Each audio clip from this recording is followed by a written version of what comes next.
Welcome to today's research seminar in the School of Political Science and International Studies. My name is Anika Gauja, I'm the Acting Head of School and I'm chairing today's session, and it's my very great pleasure to welcome Associate Professor Anika Gauja. Did I get it okay? Gauja.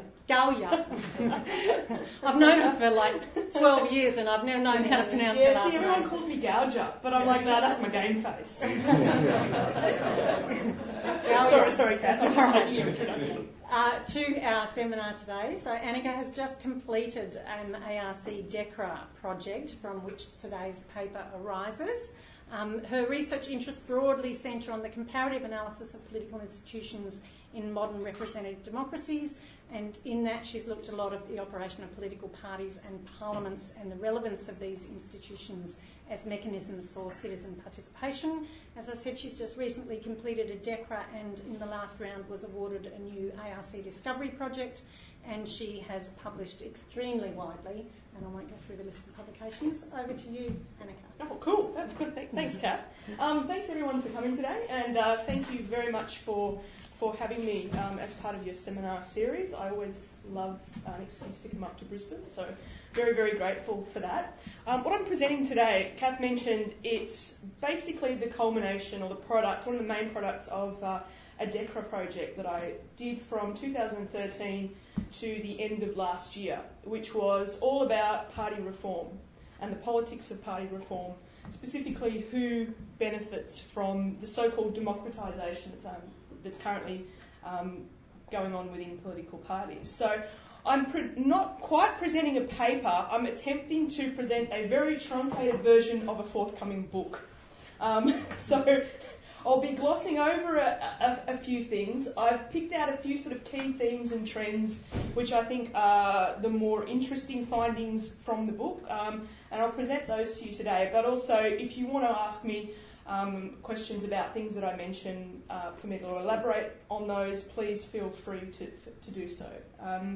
I think it's sort of I found that the longer I've studied political parties, the more time I have to spend actually justifying why I continue to study political parties, because they're an institution which is seen to be in terminal decline. And part of my presentation is sort of looking at this nature of decline and crisis. But I think it sort of helps if I speak a little bit about how I got interested in party politics and party politics in Australia. When I was 14, I was very interested in politics, and I thought, wow, there's no better political party to join in Australia if you're interested in politics and participation than the great Australian Democrats. So at 14, I became a card-carrying member of the Democrats, and I was sort of like, a little bit hesitant, a bit nervous. I followed all of the policy debates that they had in their journal by mail, so it was all mailed out in those days. Nothing was done by email or on the internet. I went to a few of their conferences, and then I thought, okay, I'm going to take the plunge. I'm going to go to a branch meeting. And I went to a branch meeting, and I never ever went back again. It was the most horrible, but yet slightly, interesting experience of my life. I think it was a room with myself and 3 blokes aged between 50 and 70, who one was going on about council garbage collection, the other was a devout fruitarian. So the entire branch meeting consisted of discussing these particular issues, and I thought, okay, I'm really interested in parties, but I don't necessarily yet want to participate in party politics. So that actually, when I was around 16, that spurred my interest in political parties, and this is why I continue to study parties today. So it's sort of gone from a youthful enthusiasm to more of an interest in terminal decline. But I suppose that's the life cycle for you. Kath, could you change this for me? Thank you. Okay, so speaking of decline, the first slide that I have for you is basically just to provide a snapshot of how pervasive membership decline is within political parties. So this is over the last 50 years. This is a sample of parties, 30 different parties worldwide. And here on the graph, it's broken up into different party types.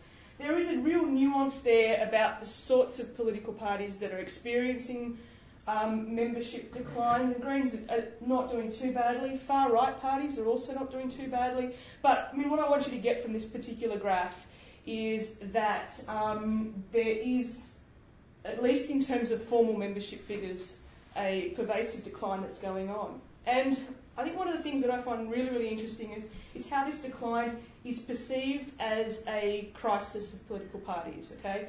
Something that parties really can't come back from, or in order to deal with it, they need to renew their organisations, they need to democratise. And I think that these sort of calls for democratisation, renewal, reform are not necessarily something new at all. I can remember there were calls, in the late 80s, scholars like Kay Lawson were writing on the death of political parties. Before that, what we see now as sort of looking back on the golden age of mass political parties in the 50s and 60s, scholars are actually starting to question, well, was that really the case? Did we ever really have a golden age of mass parties? But I think the interesting thing is that even if we're thinking more critically about what political parties used to look like 50 years ago, at least in the way political parties talk about themselves, the way they're conceptualised in the public's eye, we always hark back to this normative ideal of the mass political party. So, sorry, Kath, that was just... I've got a very sort of integrated slideshow here, so as soon as I say mass party, that mass party was intended to come up on the screen. But anyhow, so the way in which the crisis of political parties is framed and the way in which membership figures are interpreted and membership decline is interpreted is in the normative framework of the mass political party. Kath, can you turn the slide again? Okay. So the last few years, and this is something that I think was part of the reason why I began the DECRA and why I thought that sort of project would be a very, very interesting one, is because looking at the Australian political scene and looking at the UK political scene, with which I'm also familiar, I noticed in the last 15 years or so, political parties have become obsessed with party reviews. And party reviews as sort of very formalised, introspective, lesson-learning activities. And I thought that this was quite interesting because parties for a very long time have tried to sort of market their organisations as being robust, vibrant, composed of lively memberships. But then during the 2000s, the 2010 Labor Party review is a really great example of that. The tone of these documents changed and they shifted to being, oh crap, something is wrong, members are not happy, the public is not happy with our organisation, we have to do something about it. So I thought, well, even though these calls for reform and renewal have been going on for quite some time, this notion of these very introspective reviews is something that I thought was quite distinctive to the modern era. And so in that context, the main sort of broader question that I was interested in, or I still am interested in, is whether or not in this context of formal membership decline, so that's the slide that I showed you previously, are the reforms that political parties are undertaking simply trying to revert to this mass model of party organisation? Are they just trying to reinvent the wheel? Or has the context itself in which these changes are taking place altered so much that these changes are going to lead to a fundamental rethinking of the relationship between parties, citizens and the state? Thank you very much. So that's the bigger picture. In terms of the sort of specific questions that I dealt with in the project and that are addressed in the book, first of all, so the book itself is titled Party Reform. I think it's got a really clunky subtitle, The Causes, Consequences and Challenges of Organisational Change, which incorporates alliteration, but, as one does in any academic exercise. It's about party reform. So the questions that motivated me or interested me are, A, what are the sort of factors that are driving reform in political parties today? Are political parties cognizant of this crisis of democracy that they are in? And more importantly, how are they interpreting this crisis? What, broadly speaking, is the process of reform, including the conditions under which reform is more likely to occur, and what is it exactly that is reformed when parties speak of party reform? And then finally, what are the consequences of reform for political parties as linkage mechanisms, as both participatory and representative organisations? Okay, so the notion of reform itself, or more broadly party change, is something that's not new in political parties scholarship. Scholars since, I think, Michel's, Ostrozowski, Duverger have all been sort of concerned with these questions of party change, but from the broader perspective of party models. That's sort of one part of the spectrum of how scholars have looked at party change as an adaptive process where change is sort of thrust upon parties due to external forces. It's something that's beyond their control. They have to change to move with the times. At the other end of the spectrum is a lot of studies that look at typically single case studies of political parties, a lot which is contained within political biography of the role of specific individuals in driving a reform process. So party change that's been conceptualised ranges from factors beyond the party's control that somehow nebulously are incorporated into the party organisation through to very specific initiatives by particular individuals. But one thing that I think that party politics scholarship doesn't do at all well is appreciate the relationship between structure and agency in political parties. These explanations for change just really sort of gloss over or ignore that quite fundamental debate. And that's something I'll come back to in a second in the presentation. But for the most part, change within parties tends to be seen as incremental, as unintentional, so adaptive, or as subversive. So changes happen with one stated intention, but the effect is actually quite deliberately different from the main purpose of the reform in the first place. Now, moving on, sort of, and trying to build on this notion of party change, I developed the concept of party reform, which I see as a subset or a particular type of change within a political party. And I really sort of built this from a very literal definition, looking up what reform means in the dictionary, and also recognising that this is the language that political parties are using when they talk about change today.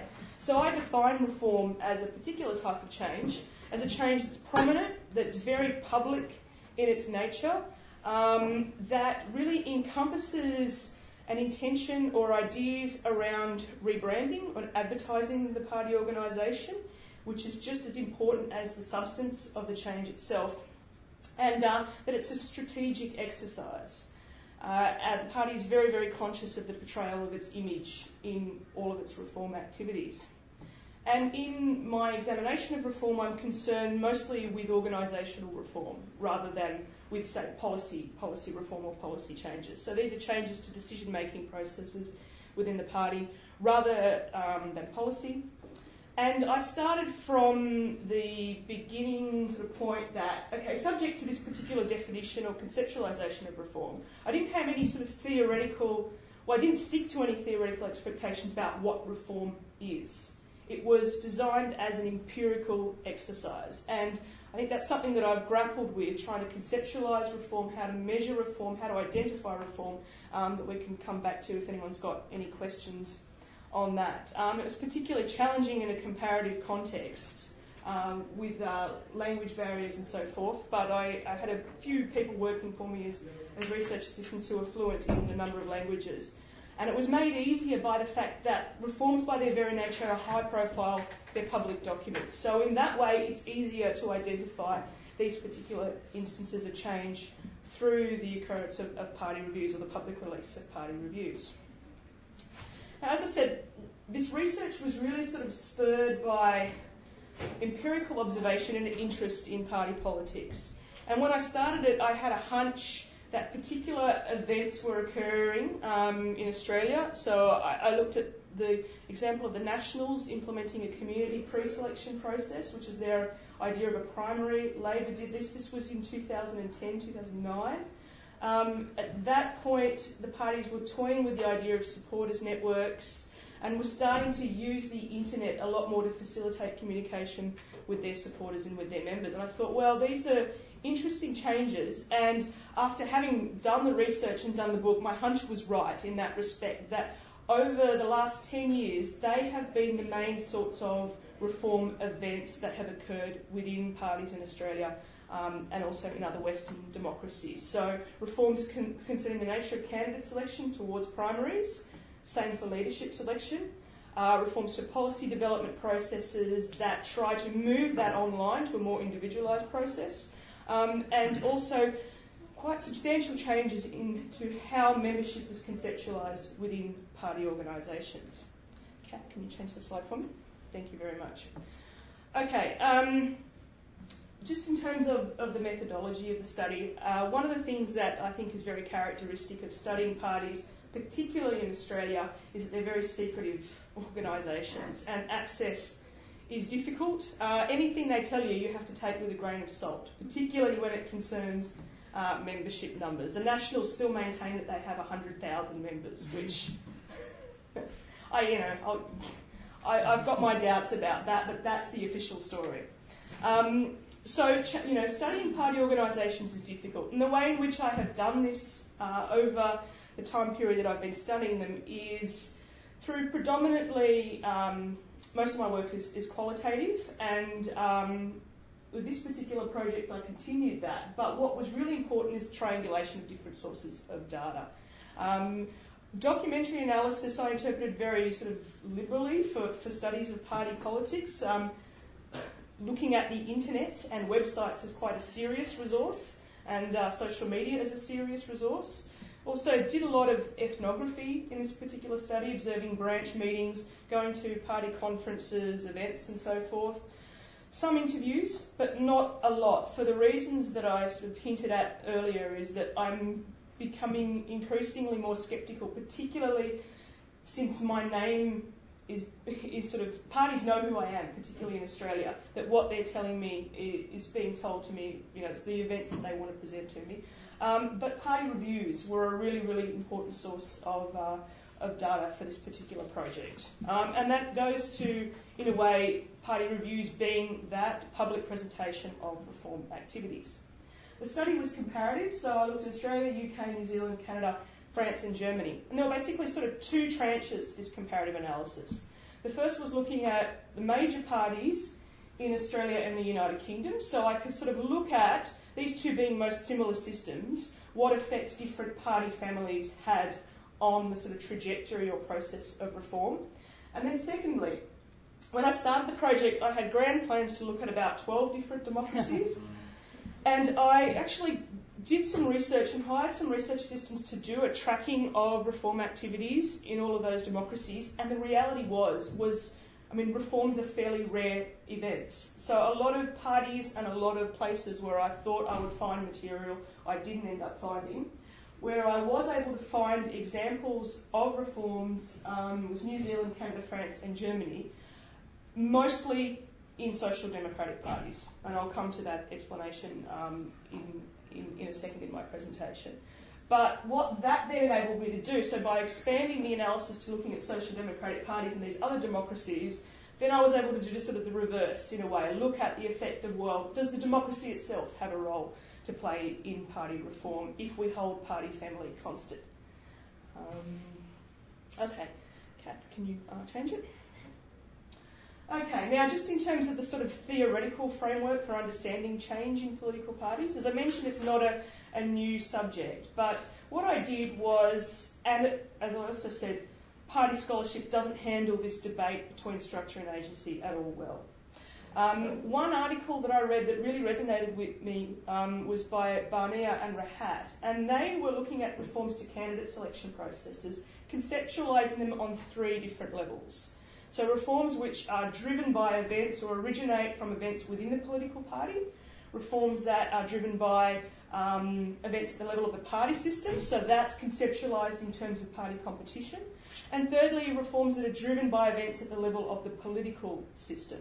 So changes in, the sort of system of democracy, our attitudes to democracy more generally. And I thought, this is a really sort of neat way of both breaking down some of the motivations for reform, isolating them, but then sort of, we're left with the question, well, how do they interact? And in Barnea and Rahat, their article was really great for establishing those different levels, but not so good in specifying the interaction between those levels and, well, what brings about reform? What is the trajectory of reform? So that's where my perverse interest in aviation disasters came in, and I came up with this idea. So this is the Swiss cheese model of accident causation, which basically has been used to explain why why we have an air crash. And the logic behind it is, okay, so we have in aviation, there's sort of three different contributing factors that have to go wrong before a crash can occur. And so I thought, well, okay, that's sort of quite similar to if we're thinking about party organisations. Reform is most likely to occur when there's motivations at each one of those levels, and the holes in the pieces of Swiss cheese align. Okay, so the reform can go through. So it's really explains the process by which actors within the political party, the parties themselves, can frame these motivations in such a way that they increase the size of the holes so they more readily line up, and they sort of are able to identify motivations at each of those levels that are consistent with one another to be able to paint a picture of reform that it's both necessary, desirable, and it needs to happen immediately. Okay, so that's the sort of framework which I use to drive the analysis in the book. Kath, can you... Okay, now, just turning to some of the findings. As I said, I've got a lot more that I cover, but I've just picked out some of the more interesting ones. In terms of the three sort of levels that I looked at, I was surprised by this, given the way in which membership decline has played out over the last 50 years, but political parties are still adamant that they need members. First of all, I thought, okay, well, this is just something they're telling me to make it seem like their organisations are still relevant, that they value the roles of party members. But this is a theme that was quite prominent in all of the review documents that I looked at, and including communications to members themselves, communications within the party executive too. So I thought, okay, there may be a grain of salt to that the party still believes, or parties still believe, that members play an important role in resourcing the organisation. One of the more interesting findings from that is how this role is conceptualised. So it's not just about resources in terms of labour, financial contributions, because parties can get that from elsewhere, but the most prominent reason that was linked to membership was maintaining legitimacy of the organisation. Okay, so membership was seen as really, really important in that regard. And there were two sort of tranches to this discussion of membership that parties made. The first was the real need to, A, strengthen the organisation or strengthen the membership, and B, the need to grow the membership. And I think that this is where a lot of tensions within parties came to the surface, because these goals, if we think about strengthening the membership, that was generally conceptualised in terms of giving members a voice, giving members a greater say, whereas growing the membership was about increasing the numbers of members. And different political parties emphasised different strategies. So, for example, in Australia, the strategy has been more on strengthening membership, and the Labor leadership reforms are one example of that, allowing members to vote for the party leader. Whereas in the UK, it's been more about growing the membership, increasing the numbers, and a lot of changes they've made introducing supporters networks go to this particular theme. But you can see that there are tensions in this, because for those sort of familiar with aspects of democratic theory, deliberative participatory democracy, there is an inverse relationship between the size of an organisation and the quality of democratic participation. So that was a clear motivation, but also one that came with its own sense of tensions.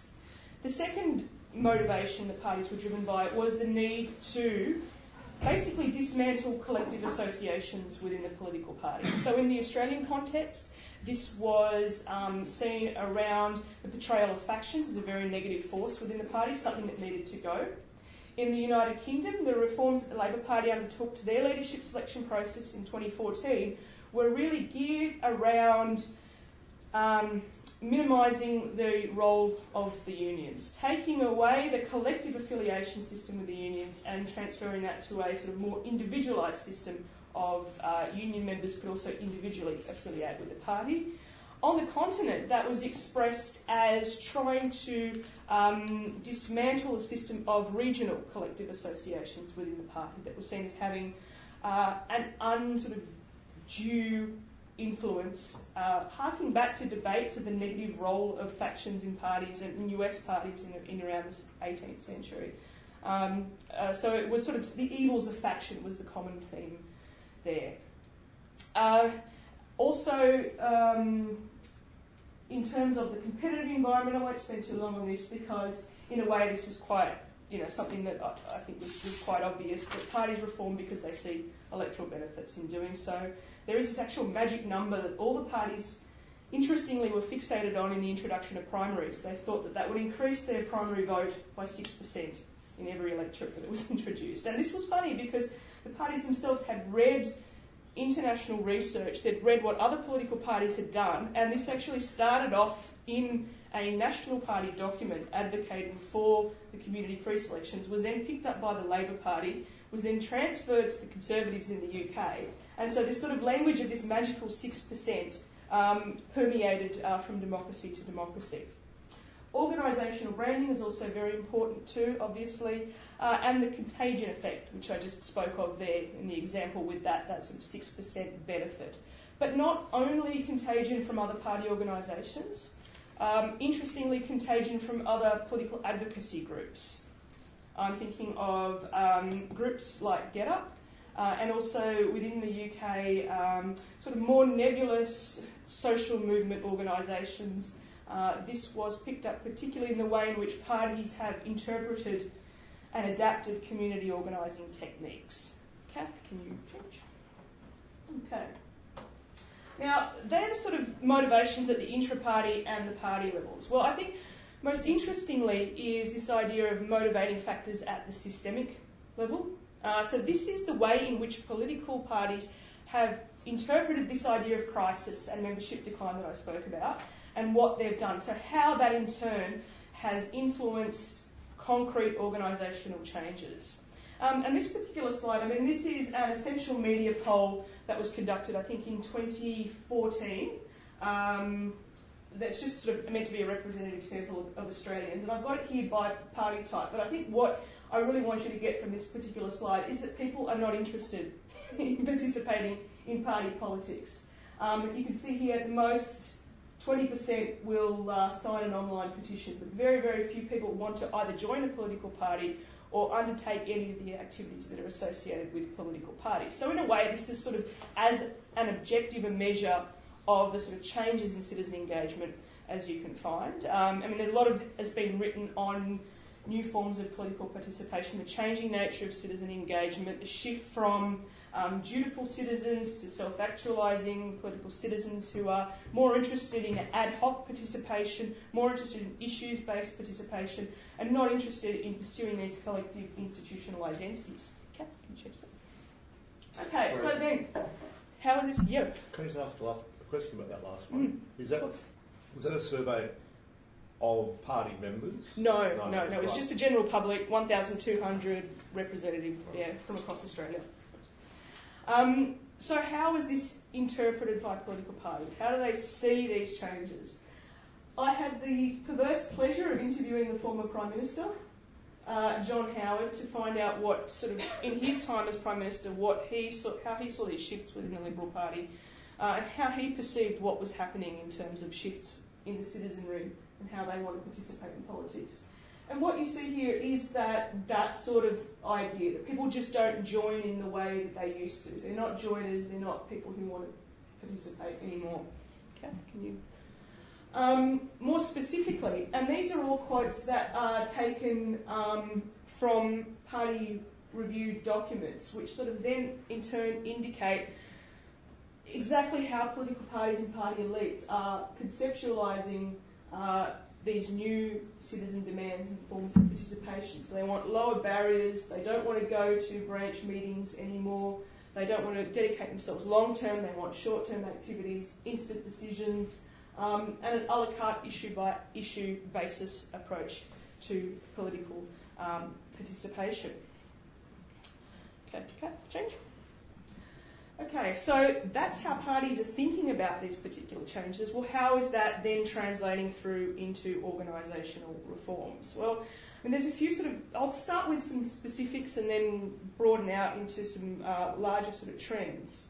The first we see here is this is Justin Trudeau, Prime Minister of Canada, announced just a couple of weeks ago that the Liberal Party was going to dispense with the idea of membership completely, and they were just going to become an open network of supporters. And this notion of supporters networks is something that I mentioned at the beginning of the presentation. It's become very pervasive now. So not only in Canada is this occurring, both the Conservatives and the UK Labor Party have established supporters networks. Both major parties in New Zealand have done so as well. At the state level, Australian parties are moving towards that. New South Wales, a Liberal Party, has done that.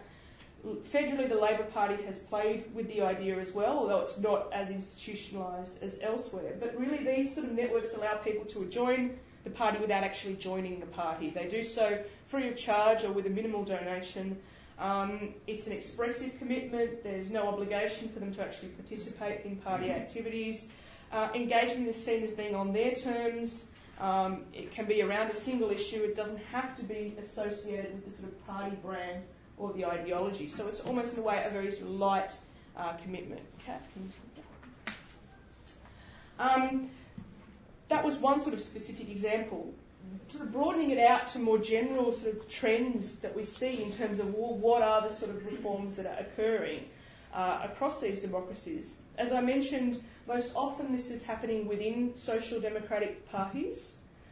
I think that there are a few reasons for that. I think predominantly is to do with the nature of their organisations, that they've always had, in a way, quite a large, if you want to use the term, mass party organisation.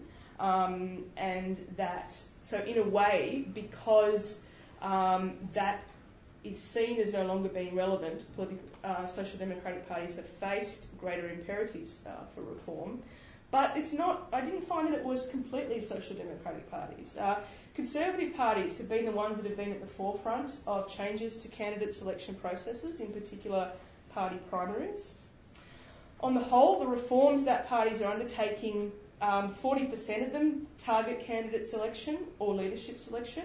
The next sort of broadest categories, 20% of the reforms target this idea of what membership is and how policy is developed within the political party. Again, we're not talking about a large end here. This is just a sample of 37 different reform events. But taking just trying to break it down into what exactly is being changed by political parties.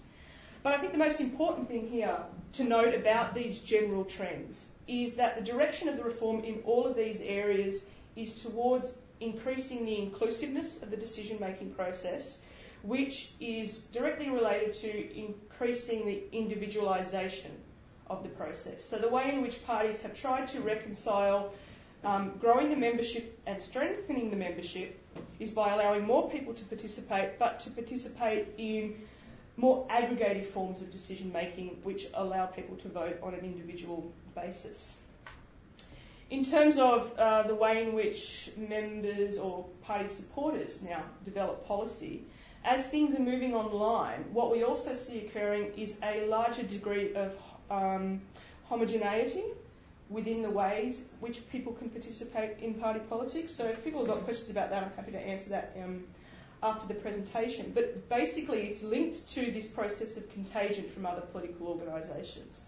Strikingly, if you look at parties in Australia, UK, New Zealand, all their party pages now rely on a company called Nation Builder that builds their platforms for them. And this is the same company that designs web pages for advocacy organisations. And they all look exactly the same. You go on there, the front page is signing a petition or joining an online campaign. That's sort of one of the main aspects of party branding now, rather than the party logo itself. And then you join, you donate, you sign a petition. So the activities within the political parties have become strikingly similar in the online space.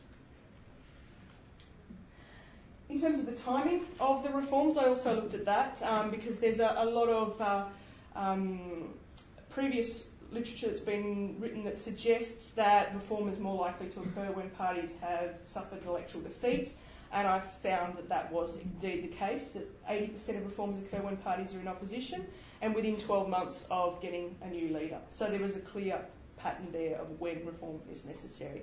Okay, thank you. Okay, just in terms of the idea of the process of reform, I'll just say a few brief things about this. But reform processes have been conceptualised, as I said. They're usually conceptualised in terms of, okay, we need to make changes to the party organisation, they need to be pushed through the party conference, they're going to be a battle between the membership and the party elites. And this is on the right-hand side a photo from last year's Labor Party conference, where that indeed was the case. With some reforms, particularly the ones surrounding the direct election of delegates to the conference. Other reforms are driven by the leader. So we have the contrasting example of Kevin Rudd pushing through reforms to the way in which the Labor Party leader selected in 2013, and that was pretty much a one-man show. So we have these sort of two extremes of how the process occurs. In my research, I talk a lot about more sort of nuanced strategies, and party reviews are a key part of this particular process. They're highly strategic documents that are very, very important in generating consensus within the party organisation, shifting the tone of the debate and rebranding. So all of the documents and reviews that have been released by parties over the last 10 years, I had a look at those, and I found that they were just as important as these two different tranches of undertaking reform, that they were the way in which parties could basically take a problem and reconceptualise it as a solution, and sort of take on board the views of the members, but also advocate for reform as a modernising process, as a democratising process. So if we think back to that model of the Swiss cheese thing, the reviews were the way in which the parties could line up those holes. They could make those holes bigger, which in turn meant it was much easier for them to gain approval for reforms, not only within the party membership, but more importantly, in the public domain.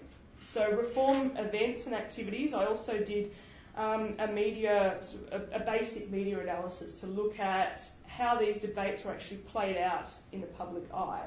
And often reform activities will be announced by party leaders as speeches in the media. So this is where the debate itself is played out rather than in the actual conference hall. Who makes it happen? Party leaders, parliamentarians, statesmen. Members play a role, but not necessarily in the way that they think. It's often mediated through this process of consultation that happens as part of the party review. The media, as I said, is important. Interestingly, not so much in Australia, but certainly in the UK and Germany, think tanks and party foundations were actually really important in driving reform debates. I think one example from the United Kingdom was the Institute for Government, which was really pushing changes to candidate selection processes and the adoption of party primaries really hard in around 2009, 2010, even going to party conferences and selling that message at party conferences. So people don't often think about think tanks in this process, but they were important. Kath. Okay, so what are the consequences? Well, I end with a picture of Jeremy Corbyn because I think that's been one of the most interesting sort of debates in party politics. And I think fortunate to happen because in the story of Jeremy Corbyn, if we think about it, Jeremy Corbyn was the product of changes that were initiated by Ed Miliband in 2013 that were aimed at opening up the party organisation. Now, at the time, this is interpreted quite cynically as often party scholarship, and I don't know how many people are familiar with the sort of cartel thesis of party organisation, but it sort of takes a very cynical, well, no, cynical is not the right word. It assumes that changes that are made to open up parties will basically have the effect of silencing activists within the party because they open it up, they individualise the process, which means the views of a more moderate population of party members can sort of take the floor, and those vocal party leftists that would be privileged within party conferences are drowned out, their voices are drowned out. So this is how the Miliband's reforms were interpreted in 2013. And what basically happened, as I said, they changed the way that unions affiliated with the party, and in the selection of the Labor leader, they basically had three categories of people who could vote, and it was a one-member, one-vote system. Party members, registered party supporters, who I think registered for £1.50 or £3, I can't remember what the exact rate was, and unionists who then became affiliated supporters of the party as well. And the result, Corbyn was elected. In the process, Labor Party membership went from 190,000 at the end of 2013 to over 360,000 in 2015. So it basically doubled party membership. And in terms of that trajectory of decline that I showed you, took party membership back to Blair levels. Okay, so it was a significant event. For some people, it was sort of seen as, I think the exact quote was, an explosion of democracy in Britain that was completely unprecedented. It was a victory for grassroots democracy.